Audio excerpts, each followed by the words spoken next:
नमस्कार, मैं हूं आपके साथ शुभांगी सिंह मिश्रा। बंसल न्यूज की खास पेशकश में आप सभी का स्वागत है। जैसा कि आप जानते हैं कि आयुष्मान में हर बार स्वास्थ्य संबंधी समस्याओं पर खास जानकारी दी जाती है। इसी कड़ी में आज हमारे साथ हैं डॉक्टर शैलेश बंसीवाल, जो Bansal super speciality hospital Bhopal में कंसल्टेंट एंडोक्राइनोलॉजिस्ट हैं। डॉक्टर शैलेश, बहुत स्वागत है आपका। Thank you. तो आज की इस खास पेशकश में हम एंडोक्राइनोलॉजी के बारे में जानेंगे कि एंडोक्राइनोलॉजिस्ट किन किन बीमारियों का इलाज करते हैं। जरा ध्यान से इस सेशन को आप सुनिएगा। सबसे पहले डॉक्टर शैलेश, आपसे यही जानना चाहेंगे, एंडोक्राइनोलॉजिस्ट क्या करता है? ओके, तो वैसे तो लोगों ने कम सुना होता है एंडोक्राइनोलॉजी के बारे में, तो मैं ये बताना चाहूँगा कि एंडोक्राइनोलॉजी हार्मोन्स की स्टडी को बोला जाता है। इसमें कई प्रकार के हार्मोन्स की हम स्टडी करके एंड उसके हिसाब से जो डिसीज़ेज़ होते हैं, जैसे मोस्ट कॉमन आजकल जो देखा जा रहा है हर घर में, diabetes. So this is one of the endocrine disease.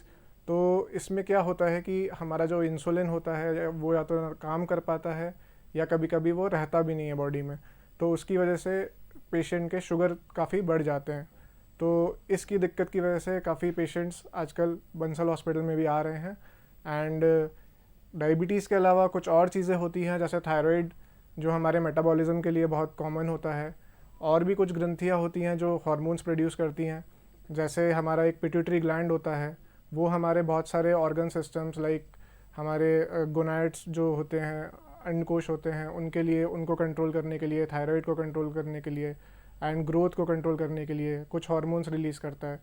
तो एक ग्लैंड ये हो गया। एंड देन पैराथायराइड ग्लैंड्स होते हैं जो हमारे कैल्शियम मेटाबॉलिज्म जो होता है हमारी बॉडी में, कैल्शियम का लेवल मेंटेन करने के लिए जो हार्मोन रिलीज़ होता है पैराथायराइड, वो एक एंडोक्राइन कॉज में आता है। देन कुछ हमारे एड्रिनल ग्लैंड्स होते हैं, इनमें अगर दिक्कत हो जाए तो या तो बीपी ऊपर नीचे होता है, या फिर हमें एक कॉर्टिसोल हार्मोन होता है जो हमारा स्ट्रेस हार्मोन होता है, उसकी कमी या उसका ज़्यादा होना देखा जा सकता है उसमें। तो एंड जो गोनैड्स होते हैं उसकी कमी या ज़्यादा होने की वजह से भी प्यूबर्टी जल्दी या बाद में आ सकती है। तो ऐसे इतने सारे मतलब चीज़ों में हम रिलेट करते हैं। तो एंडोक्राइनोलॉजी में एक्चुअली हम सब देखते हैं। अगर कोई मोटा आदमी है, उसको पतला करने का वो है, तो देन दिस ऑल्सो हम लोग ही देखते हैं। एंड जैसे किन्हीं बच्चों के गुप्तांग सही से नहीं बने होते हैं, तो उन लोगों का भी हम देख के इलाज करते हैं। And also male infertility, PCOD, ये बहुत सारे जो चीज़ें हैं ये एंडोक्राइनोलॉजी में देखा जाता है। तो यानी कुल मिलाकर ये कहा जाए कि बहुत सारी चीज़ें आप देखते हैं, और इसलिए ये कहा जाए कि एंडोक्राइनोलॉजी को इतना लोग नहीं समझते हैं, लेकिन यूजुअली जितने भी ग्लैंड्स होते हैं और जो हार्मोन सिक्रीट हो रहे होते हैं उसके बारे में आपसे जानकारी ली जा सकती है। तो डॉक्टर शैलेश, अब सवाल यही है, जीवन शैली, लाइफस्टाइल की हम बात करें तो लगातार बीमारियों की जद में लोग आ रहे हैं, फिर चाहे डायबिटीज़ हो, मोटापा हो। भारत और दुनिया में इसके केसेस लंबे समय से बढ़ रहे हैं और तेज़ी से अब तो बढ़ रहे हैं। इसके पीछे क्या वजह हो सकती है? सबसे इम्पॉर्टेंट वजह जो है, क्योंकि पहले क्या होता था कि बच्चे जो थे वो खेलते थे, ग्राउंड में खेलते थे, बाहर खेलते थे। आजकल फ़ोन्स के आने के बाद, टीवीज़ के आने के बाद, आजकल सब घर में बैठ के नेटफ्लिक्स एंड चिल ये सब चीज़ें चालू करते हैं। तो उसमें क्या होता है कि खेलने पे कम ध्यान दिया जाता है एंड बैठ के फास्ट फूड्स जो खाए जा रहे हैं आजकल, तो उसमें काफ़ी जो मैदे से बनी हुई चीज़ें होती हैं ये काफ़ी हार्मफुल होती हैं। एंड इसकी वजह से जो वेट गेन होता है, फिज़िकल इनएक्टिविटी रहती है, उसकी वजह से डायबिटीज़ आजकल बहुत बढ़ रहा है। एंड कहा जा रहा है कि 2034-35 तक एक डायबिटीज़ का पेंडेमिक देखा जा सकता है, इंडिया में भी एंड पूरे वर्ल्ड में भी। सो अब जो है इसके लिए हम क्या कर सकते हैं, सबसे इम्पॉर्टेंट चीज़ तो है कि लाइफस्टाइल आपको सुधारने की बहुत ज़रूरत है। एंड एटलीस्ट आपको खाना जो आप खा रहे हैं, हर कोई चीज़ जो भी आप खा रहे हैं, बहुत देख के खाना चाहिए। अब उसको कैलोरीज देख के खाना चाहिए। एंड जो फॉल्स कैलोरीज होती हैं लाइक ये सोडास एंड मैदे से बनी हुई चीज़ें, ये सब आपको बिल्कुल अवॉइड करना चाहिए। And at least 30 minutes a day इतना आपको फिज़िकल एक्टिविटी करना चाहिए ताकि ये चीज़ें आगे ना बढ़ें। बिल्कुल सही कहा आपने, और फिजिकल एक्टिविटीज़ काफ़ी ज़्यादा कम हो गई है जब से, जैसा आपने जिक्र किया कि ओटीटी प्लेटफॉर्म्स, सीरीज़ देखना, टीवी देखना, मोबाइल फ़ोन्स पे काम करना, मुझे लगता है कि बहुत ही कम ऐसे लोग होंगे जो अपनी डेली रूटीन में एक्सरसाइज को जगह देते होंगे, लेकिन शायद यही एक बड़ी वजह है कि हम बीमारियों की जद में आ रहे हैं।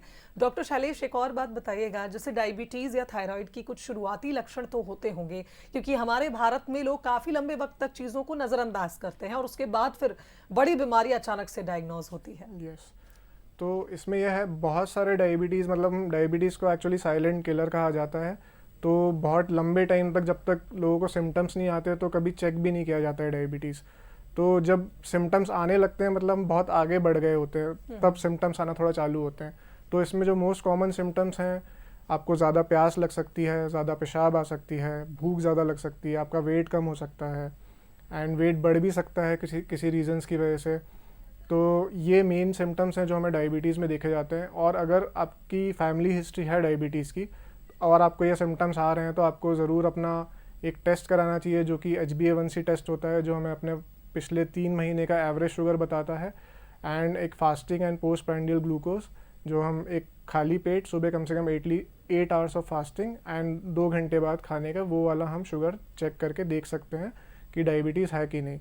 थायराइड के हिसाब से मैं बताऊं तो थायराइड या तो ज़्यादा काम करने वाला हो सकता है या कम काम करने वाला हो सकता है। तो हाइपो एंड हाइपरथायराइडिज्म, हाइपोथायराइडिज्म के जो सिम्टम्स हैं मेनली इसमें हम देख सकते हैं कि मोटापा होता है, सूजन आ सकती है, देन आपको भूख कम लगेगी, एंड ठंड ज़्यादा लग सकती है, ड्राई स्किन रह सकती है, इचिंग हो सकती है, हेयरिंग में प्रॉब्लम आ सकती है, आपका जो ये गॉइटर ग्लैंड होता है गले में, ये बड़ा हो सकता है।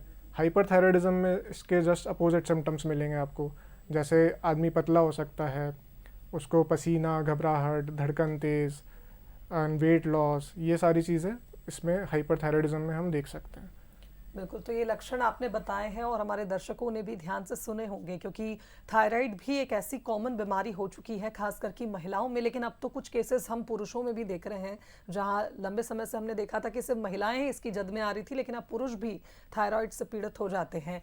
डॉक्टर शैलेश, एक और जानकारी आपसे चाहेंगे, कई युवा महिलाएं PCOS जैसी समस्याओं से जूझती हैं और यूजुअली देखा जाता है कि जब पीरियड्स में अनियमितता आती है तो फिर डॉक्टर कहते हैं कि शायद आपको PCOD हो सकता है, और क्या उसके लिए कोई जांच होती है? कैसे हम जानेंगे कि हमें ये समस्या हो गई है? देखिए, PCOD भी एक स्पेक्ट्रम ऑफ डिसऑर्डर है, जो कि एक मेटाबॉलिक सिंड्रोम होता है। मेटाबॉलिक सिंड्रोम में ही डायबिटीज़ भी आता है, PCOD भी आता है। इसमें क्या होता है कि जब हमारा वेट बढ़ जाता है तो जो हमारा हार्मोन होता है इंसुलिन, वो सही से काम नहीं कर पाता है, तो उसको हम इंसुलिन रेजिस्टेंस बोलते हैं।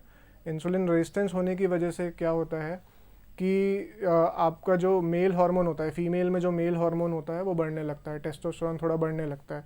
उस वजह से क्या होगा कि जैसे फीमेल्स में हेयर ग्रोथ होने लगेगी, चेहरे पे हेयर ग्रोथ, बॉडी पे हेयर ग्रोथ। एंड दूसरी चीज़, मेल हार्मोन बढ़ने की वजह से उनको हार्मोन पीरियड्स में दिक्कतें भी होने चालू हो जाती हैं। मोस्ट कॉमनली फीमेल्स में देखा जाता है कि आपके पीरियड्स यूजली 11 से 13 साल के बीच में स्टार्ट होते हैं। तो इनिशियल 1-2 ईयर्स तो वो थोड़े से डिले या जल्दी रह सकते हैं, लेकिन आफ्टर 2 ईयर्स अगर आपको ऐसा प्रॉब्लम रह रहा है कि आपके पीरियड्स बहुत ज़्यादा डिले रह रहे हैं, हेयर ग्रोथ ज़्यादा हो रही है बॉडी पे, एंड आपने कभी चेक कराया, आपको शुगर की फैमिली हिस्ट्री ऑफ शुगर है, फैमिली हिस्ट्री ऑफ PCOD है, एंड आपने अल्ट्रासाउंड कराया, उसमें आपको PCO मॉर्फोलॉजी देखने को मिल रही है, तो ये कुछ चीज़ें होती हैं जो हमें कंबाइंड रूप में देखनी होती हैं अगर पेशेंट को PCOD है कि नहीं, उसके लिए। बिल्कुल। डॉक्टर शैलेश, एक बात और आपसे जानना चाहेंगे, जैसे हार्मोनल, आप इसे कह सकते हैं कि ये डिसऑर्डर हम इन्हें बोल सकते हैं मे बी, लेकिन क्या ये इंटरकनेक्टेड टू ईच अदर रहते हैं कि अगर आपको थायराइड है तो आपको PCOD हो सकता है या आप डायबिटिक हो सकते हैं? यस, अभी जैसे मैंने बताया कि एक स्पेक्ट्रम डिसऑर्डर होता है, मेटाबॉलिक सिंड्रोम स्पेक्ट्रम डिसऑर्डर्स में आता है डायबिटीज़ एंड PCOD। सो ये एक ही स्पेक्ट्रम के डिसऑर्डर्स हैं। जब ज़्यादा ही आपका इंसुलिन रेजिस्टेंस बढ़ जाता है तो कुछ लोगों में, लड़कियों में, जब वेट के साथ बहुत ज़्यादा वेट गेन कर लिया होता है तो उसकी वजह से ये देखा जा सकता है। एंड थायराइड में भी जैसे हाइपोथायराइडिज्म है, उसमें जब आपका वेट बढ़ेगा एंड प्लस आपको कुछ ऐसी हिस्ट्री है, इंसुलिन रेजिस्टेंस हो रहा है, तो उसमें भी आप PCOD की तरफ जा सकते हैं। एंड थायराइड खुद से भी अगर देखा जाए तो सेकेंडरी PCOD करवाता है। ओके। और डॉक्टर शैलेश, अब चूंकि हम बात कर रहे हैं एडल्ट्स की, तो क्या बच्चों में भी इसके चलते कोई डिसऑर्डर हो सकते हैं, क्योंकि छोटे छोटे बच्चों को भी आजकल डायबिटीज़ जैसी बीमारियां हो रही हैं? यस, तो बच्चों में भी आजकल हार्मोन डिसऑर्डर्स बहुत कॉमनली देखे जा सकते हैं, जैसे टाइप 1 डायबिटीज़ यूजली बच्चों में ही आता है। टाइप 1 एंड टाइप 2 डायबिटीज़ का जो मेन डिफरेंशियल पॉइंट है उसमें ये होता है कि टाइप 1 में इंसुलिन रहता ही नहीं है बॉडी में, एंड टाइप 2 में रहता है मगर वो काम नहीं कर पाता है। तो टाइप 1 डिसऑर्डर यूजली बचपन से ही देखा जाता है। दूसरा, हम थायराइड भी देख सकते हैं। कंजेनाइटल हाइपोथायराइडिज्म होता है जो आप पैदा होते से भी आपको रह सकता है, शुरू से ही आपको उसकी दवाइयाँ खानी पड़ती हैं। कुछ और डिसऑर्डर्स होते हैं, जैसे बच्चों में आप देख सकते हैं कि गुप्तांग सही से नहीं बने होते हैं कुछ लोगों के, तो वो यूजली हमारे गोनाड्स के डिसऑर्डर्स हो सकते हैं। तो उसके लिए भी एक अलग वर्कअप करना पड़ता है, क्योंकि इसमें कभी कभी क्या होता है कि कॉर्टिसोल की कमी भी रह जाती है एंड वो शुरू में जानलेवा रह सकता है। तो अगर कभी भी ऐसे कोई बच्चे हैं तो वो लोग ज़रूर उसके लिए कंसल्ट करें। देन थोड़ा बच्चा जब बड़ा होता है उस टाइम पे हमारी आती है प्यूबर्टी। तो प्यूबर्टी का टाइम होता है अराउंड 8 से 13 ईयर्स के बीच में। तो कुछ लोगों में प्यूबर्टी जल्दी आ जाती है, कुछ लोगों में डिले हो जाती है। ये भी हमारे हार्मोन से रिलेटेड ही रहता है। कुछ लोगों की बचपन से हाइट कम रहती है, एंड जो ग्रोथ हार्मोन डेफिशिएंसी होता है वो भी एक बहुत कॉमन चीज़ है जो बच्चों में देखी जा सकती है, एंड इसका भी अगर सही टाइम पे बच्चा आ जाए तो इलाज मुमकिन है। बिल्कुल, तो यानी कुल मिला के कहा जाए कि बच्चों के लिए इलाज मुमकिन है, और एक सही वक्त पर अगर उन्हें सही इलाज मिल जाए तो आने वाले भविष्य के लिए उनके लिए चीज़ें काफ़ी सही हो जाती हैं। डॉक्टर शैलेश, अगर बात करें डायबिटीज़ की, उसको थोड़ा और विस्तार से समझेंगे। क्या इसे ठीक किया जा सकता है? इसमें आहार, व्यायाम और तनाव का क्या योगदान रहता है? क्योंकि डाइटरी जो सप्लीमेंट्स हम लेते हैं आजकल के ज़माने में, आजकल कोई इतना डाइट पे ध्यान नहीं देता, जो मन आता है वो खा लेते हैं। वक्त का भी कुछ निर्धारण नहीं होता, जब वक्त मिला खा लिया, खास करके ऑफिस गोइंग जो लोग होते हैं। तो क्या डायबिटीज़ ठीक की जा सकती है? देखिए, अब कौन से टाइप का डायबिटीज़ है इसमें ये बहुत इंपॉर्टेंट चीज़ है। अगर टाइप 1 डायबिटीज़ है तो अभी तक उसका रिवर्सल या रिवर्स करना या इलाज वैसे पॉसिबल नहीं है, बट जस्ट हम उसको कंट्रोल कर सकते हैं इंसुलिन दे के। लेकिन अगर टाइप 2 डायबिटीज़ है, अब टाइप 2 डायबिटीज़ में कुछ स्टेजेस होती हैं। एक स्टेज होती है प्री डायबिटीज़। प्री डायबिटीज़ में यूजली आपका जो फास्टिंग शुगर रहेगा वो 100 से 125 के बीच में रहेगा। जो 2 आवर्स आफ्टर ग्लूकोज टेस्ट हम करते हैं OGTT, उसमें अगर 140 से 199 है तो ये प्री डायबिटीज़ होता है। एंड HbA1c जो होता है वो अगर 5.7 से 6.4 तक है तो ये प्री डायबिटीज़ में आता है। तो अगर ऐसे टाइम पे कोई आदमी अपना अच्छे से लाइफस्टाइल मॉडिफिकेशन करता है एंड एक्टिविटी करता है तो ऐसे टाइम पे हम उसको रिवर्सल या आगे जाने से रोक सकते हैं। एंड अगर डायबिटीज़ हो भी गया है और बहुत ही इनिशियल पीरियड में है, ऐसे टाइम पे भी अगर पेशेंट ने अपना ये लाइफस्टाइल एंड डाइट मॉडिफिकेशन कर लिया तो इनिशियल पीरियड में वो रिवर्स हो सकता है। लेकिन एक बार होने के बाद थोड़ा सा ये मुश्किल काम रहता है। तो बहुत ज़रूरी है कि आप इसको शुरू में ही पकड़ें एंड शुरू में अपना लाइफस्टाइल एंड डाइट चेंज करें। डाइट में भी मैं बताना चाहूँगा कि हम मेडिकल न्यूट्रिशन थेरेपी इसमें देते हैं, जिसमें एक्चुअली हम 3+3 मील पैटर्न को फॉलो करने का एडवाइस देते हैं, जिसमें 3+3 is 3 major meals and 3 minor meals. 3 major meals में हम usually breakfast, lunch and dinner बोलते हैं पेशेंट्स को। एंड इसका टाइमिंग भी बहुत इंपॉर्टेंट रहता है। ऐसा नहीं कि आप कभी भी खा रहे हैं। शुरू में आप सुबह 8 से 9 बजे के बीच में अपना नाश्ता ले लें, एंड 1 to 2 PM के बीच में आप अपना लंच, एंड 8 to 9 PM के बीच में आप अपना डिनर ले लें। इसके बीच में माइनर मील्स आप ले सकते हैं। तो इसमें भी जो डाइट आप ले रहे हैं, एक्चुअली कुछ चीज़ें होती हैं जैसे ग्लाइसेमिक इंडेक्स, ग्लाइसेमिक लोड, वो हमको देखना होता है कि किसी खाने का, जैसे ग्लूकोज हमारा शुगर 100 बढ़ा रहा है तो कोई और पदार्थ वो कितना शुगर बढ़ा रहा है, उससे हमारा ग्लाइसेमिक इंडेक्स पता करते हैं। तो low glycemic index food usually are good अगर हम वो चीज़ समझ जाएं। कुछ ऐप्स होती हैं जैसे आजकल हेल्दीफाई मी एंड बहुत सारी ऐप्स आ गई हैं जिससे आप अपना कैलोरी कैलकुलेट कर सकते हैं। आपके वेट के हिसाब से आपकी कैलोरी कैलकुलेट की जाती है, एंड उसी हिसाब से अगर आप उसको शुरू से फॉलो करें and at least 30 minutes of activity a day, ये आपको 5 दिन कम से कम हफ्तों में करना है, एंड 2 दिन का लगातार गैप नहीं होना चाहिए। अगर आप ये दोनों चीज़ें बहुत अच्छे से फॉलो करते हैं तो इनिशियल पीरियड में यस डेफिनेटली हम टाइप 2 डायबिटीज़ को रिवर्स कर सकते हैं। बिल्कुल। और डॉक्टर, हम डायबिटीज़ की बात कर रहे हैं तो क्या थायराइड को भी हम ख़त्म कर सकते हैं या वो भी सिर्फ कंट्रोल हो सकता है?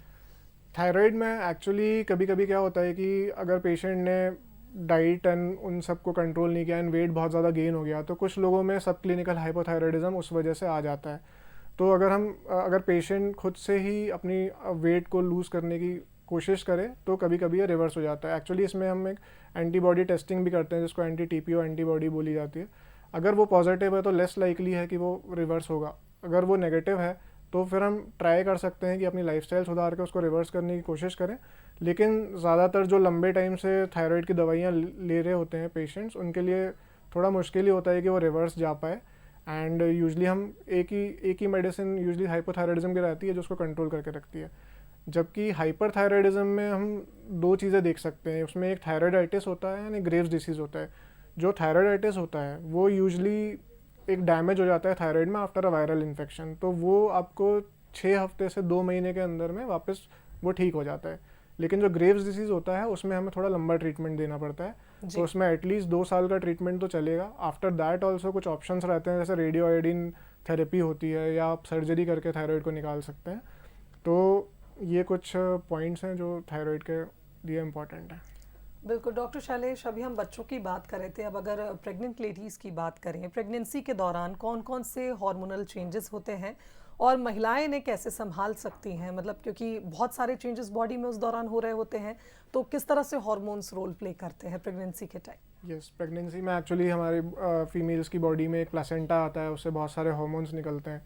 तो आपका जैसे आप अगर पहले से ही आपको थायराइड है तो यूजली आपको अपना 25 से 50% डोज 25 से 50% डोज आपको इंक्रीज़ करना पड़ता है अपने थायराइड हार्मोन का, अगर आपको हाइपोथायराइडिज्म है पहले से। एंड डायबिटीज़ भी, जैसे किसी की फैमिली हिस्ट्री होती है तो आपको डायबिटीज़ यूजली 6 वीक्स 6 मंथ्स में आपको चेक कराना होता है। तो उसमें एक OGTT टेस्ट होता है जिसमें हम एक तो fasting sugar and after 2 hours of glucose हम एक 2 आवरली शुगर देखते हैं।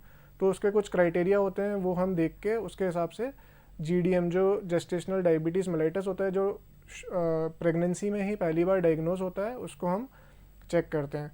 जिन लोगों में पहले से ही डायबिटीज़ होता है एंड वो कंटिन्यू करते हैं प्रेगनेंसी में, ऐसे टाइम पे यूजली हम इनको इंसुलिन पे शिफ्ट कर देते हैं, क्योंकि इनका डायबिटीज़ ड्रग्स पे कंट्रोल होना बहुत मुश्किल होता है during the pregnancy time.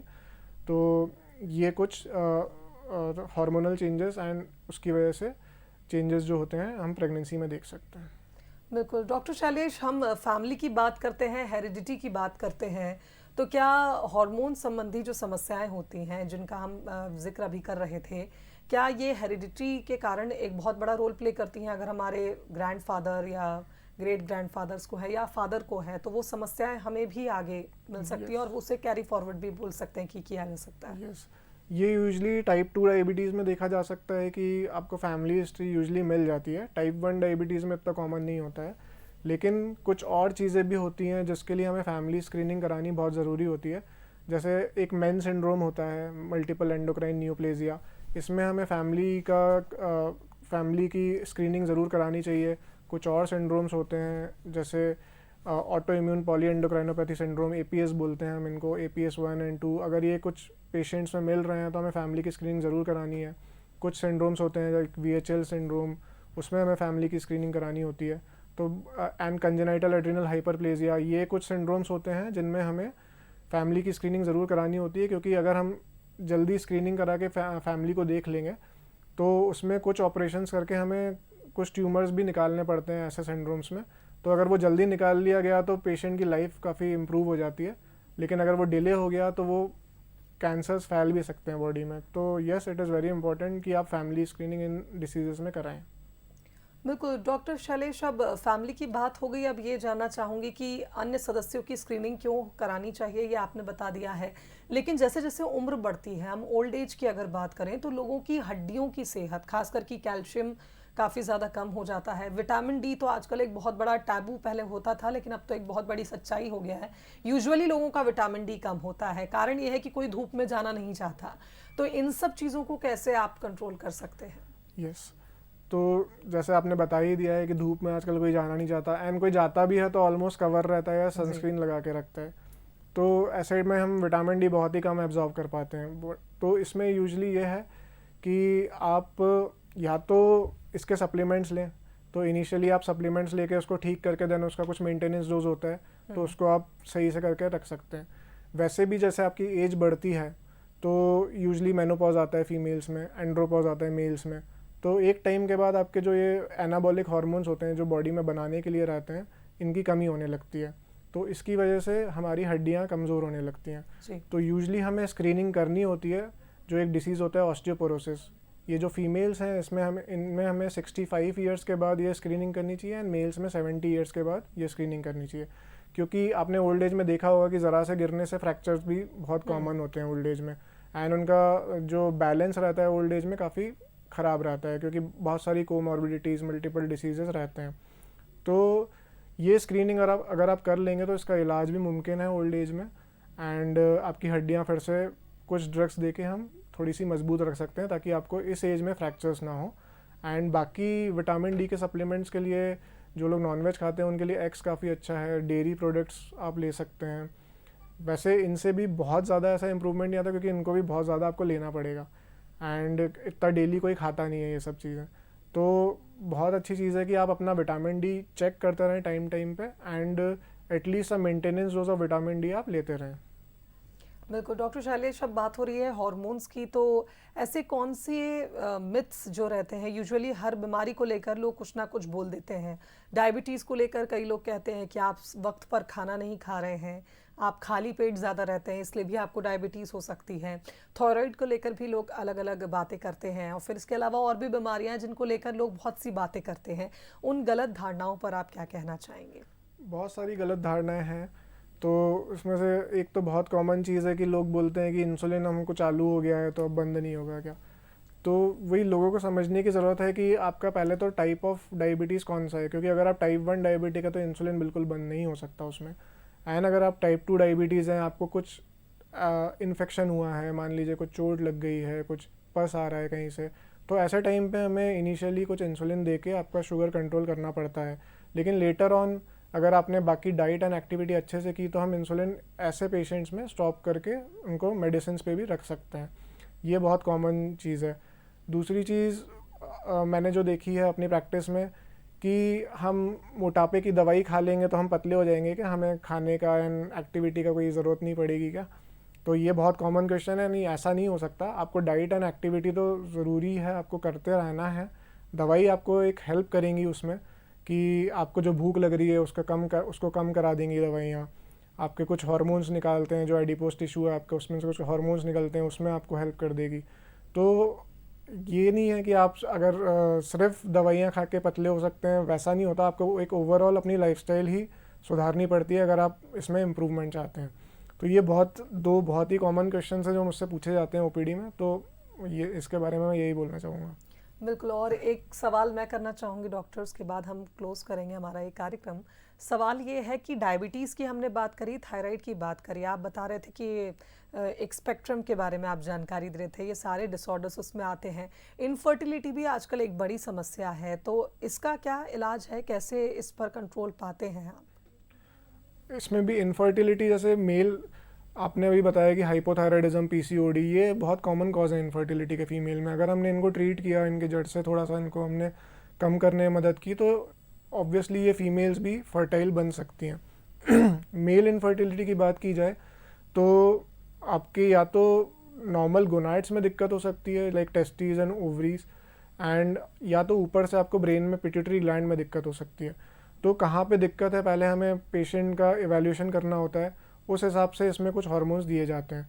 Primary hypogonadism जो होता है, जिसमें गोनाइड्स में ही दिक्कत होती है, उसमें इलाज थोड़ा सा मुश्किल रहता है, क्योंकि पहले से वहाँ पे डैमेज हो गया होता है। लेकिन जो सेकेंडरी हाइपोगोनाडिज्म है, जहाँ पे हमारा पिट्यूटरी ग्लैंड से जो LH FSH हार्मोन निकलते हैं, इनमें कुछ गड़बड़ी हो रही है, तो इसका ट्रीटमेंट पॉसिबल हो सकता है। तो इसके लिए एक थरो एवेल्यूशन बहुत इंपॉर्टेंट है। एंड बाकी आपको हार्मोन के कोई डिसऑर्डर्स तो नहीं है, लाइक थायराइड, एंड आपका प्रोलेक्टिन तो नहीं बढ़ा हुआ है, क्योंकि बहुत फीमेल्स आती हैं जिनमें गैलेक्टोरिया, जैसे ब्रेस्ट से मिल्क निकलना, ये बहुत कॉमन चीज़ है। तो इसकी वजह से भी इनफर्टिलिटी हो जाती है। तो अगर हम इनको पकड़ के इनके जड़ को ट्रीट करें तो बहुत लोगों में इनफर्टिलिटी हम रिवर्स कर पाते हैं। बिल्कुल, यानी आज के इस एपिसोड में हमारे दर्शकों ने बहुत सारी जानकारी आपसे ली है डॉक्टर शैलेश। कारण ये है कि बीमारियां बहुत सारी हैं और हर घर में हैं, लेकिन क्या सही इलाज है, क्या लक्षण है, ये पहचानना बहुत मुश्किल हो जाता है, और डॉक्टर के पास हमारे भारत में लोग जाने से बहुत डरते हैं। तो बहुत अच्छा लगा आपसे बात करके, और बहुत सारी जानकारी आपने हमारे दर्शकों को दी। बहुत धन्यवाद डॉक्टर शैलेश। Thank you. तो इसी के साथ हमारी खास पेशकश में फिलहाल इतना ही। मुझे दीजिए इजाज़त। नमस्कार।